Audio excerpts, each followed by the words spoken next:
Olá, aqui é Silvia Iano do blog Sentidos do Viajar. Nós estamos lendo juntos o livro 30 Dias na Terra dos Salmos, de Charles Dyer, editora Pão Diário. Hoje leremos o capítulo 2, O que o justo pode fazer? Salmo 11. Um dos meus lugares preferidos em Israel é o Monte das Oliveiras, com sua vista abrangente de Jerusalém. Voltaremos a este lugar diversas vezes durante nosso tempo juntos nos Salmos. Ao descermos do ônibus, tente me seguir pela multidão de pessoas e de vendedores ambulantes. Não se distraia com os cartões postais, com os cartazes panorâmicos, marcadores de livros, com os chales de pashmina genuína ou com as ofertas para um passeio de camelo. Em vez disso, caminhe comigo rumo a um lugar onde possamos contemplar a cidade de Jerusalém. Agora, junte-se à multidão para afastar os vendedores ambulantes e ligue seus fones de ouvido para que possa ouvir minha voz mesmo em meio ao burburinho das pessoas. Fiquemos em pé no cume do Monte das Oliveiras, em frente de Jerusalém e da cúpula dourada do Domo da Rocha, que hoje é a mesquita muçulmana, uma das construções mais icônicas do mundo.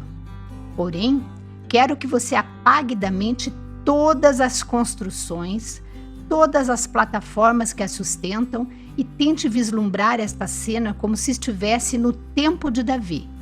O Domo da Rocha está edificado sobre o Monte Moriá.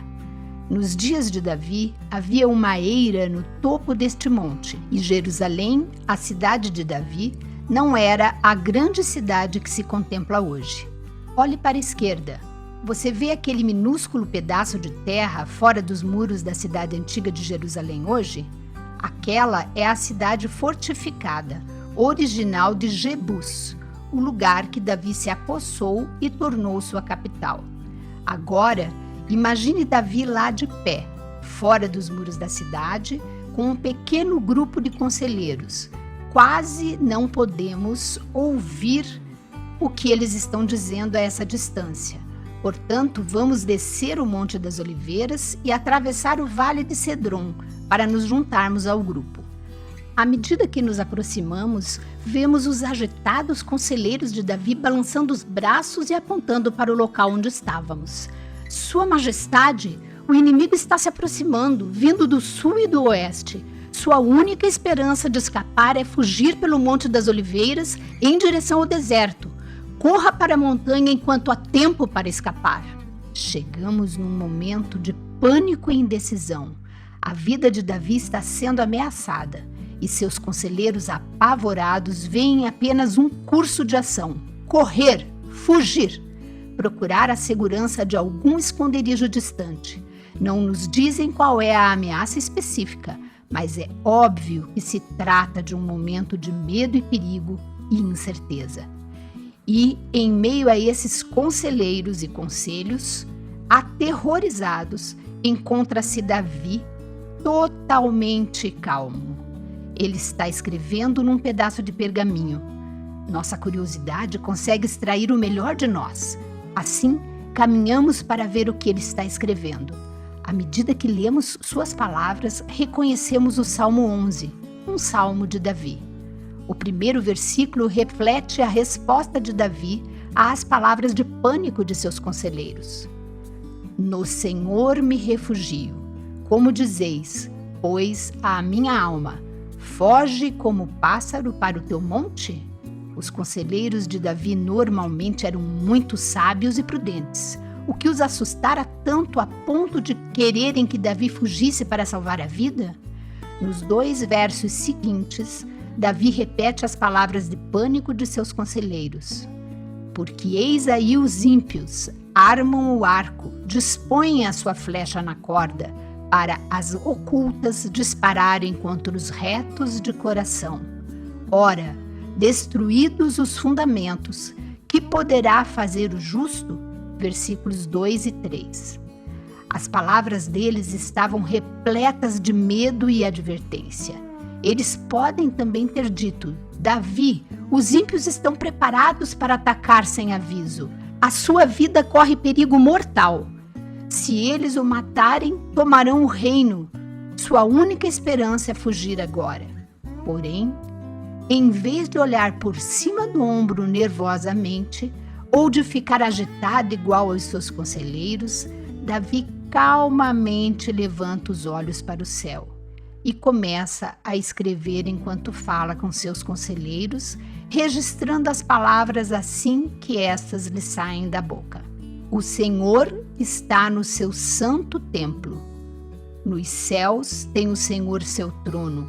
Os seus olhos estão atentos e as suas pálpebras sondam os filhos dos homens. Versículo 4. O inimigo pode estar em algum lugar fora da cidade, mas Deus ainda está assentado calmamente em seu trono no céu. E nada pega o Deus do céu de surpresa. Davi lembra seus conselheiros que Deus sabe lidar tanto com o justo quanto com o ímpio. O Senhor põe à prova ao justo e ao ímpio. Versículo 5. A expressão traduzida como põe à prova transmite a ideia de examinar ou escrutinar. Deus não é apenas onipotente assentado em seu trono celestial. Davi relembra os seus assustados conselheiros de que Deus também é onisciente. Ele pode examinar e escrutinar tudo o que se passa. Nada escapa ao seu olhar. Deus é onipotente e onisciente, mas Davi também encontra tranquilidade em meio ao caos ao lembrar-se de que Deus é justo e reto. Ele é o Deus que julgará o mal e recompensará o reto, mas ao que ama a violência, a sua alma o abomina. Fará chover sobre os perversos brasas de fogo e enxofre, e vento abrasador será a parte do seu cálice. Porque o Senhor é justo, ele ama a justiça, os retos lhe contemplarão a face. Versículos 5 e 7. O salmista se recusa a entrar em pânico, porque pode confiar no caráter de Deus, o justo juiz. Os ímpios achavam que armariam uma cilada para Davi e o matariam. Porém, Davi sabe que, na realidade, eles cairão na armadilha armada por Deus. O Senhor derramaria sobre eles armadilhas como chuvas, ciladas que eles não poderiam ver nem esperar. Trocando de metáfora, Davi descreve Deus enviando sobre os ímpios o calor extremo de carvões em brasa e enxofre ardente, uma alusão à destruição repentina e completa que o Senhor trouxe sobre Sodoma e Gomorra. De que forma Davi conseguiria ter tanta confiança? Sua confiança estava no caráter absoluto de Deus. O Senhor é justo e reto. Com razão, nós o vemos como o Deus de amor. Mas Davi também o descreve como o Deus que odeia aqueles que seguem a violência e maldade. A palavra traduzida como odiar contém a ideia de ser incapaz ou não ter vontade de tolerar algo a ponto de ser inimigo. Deus tem grande afeição por aqueles que confiam nele e que buscam segui-lo, mas violentamente se oporá àqueles que se rebelam contra seus caminhos e buscam prejudicar os seus seguidores. Davi permaneceu calmo em meio ao caos, porque compreendia o caráter essencial do Deus a quem servia. Caminhando por nossa terra. A cada capítulo tem um comentário do autor. Então vamos a ele. Enquanto começamos nossa subida de volta ao Monte das Oliveiras, que lição podemos extrair das palavras confiantes e calmas de Davi no Salmo 11? Talvez possamos começar analisando os paralelos entre a nossa própria época e os problemas que Davi enfrentava. Estamos abalados e consternados pelos acontecimentos mundiais, nos quais os ímpios parecem tratar sem consideração aqueles que não podem detê-los. Vemos líderes maus crescendo em poder e influência, enquanto os que tentam defender os padrões de certo e errado, ditados por Deus, são ridicularizados e marginalizados. É o suficiente para nos fazer desejar voar como um pássaro para algum esconderijo na montanha. Mas não ceda ao pânico ou ao medo.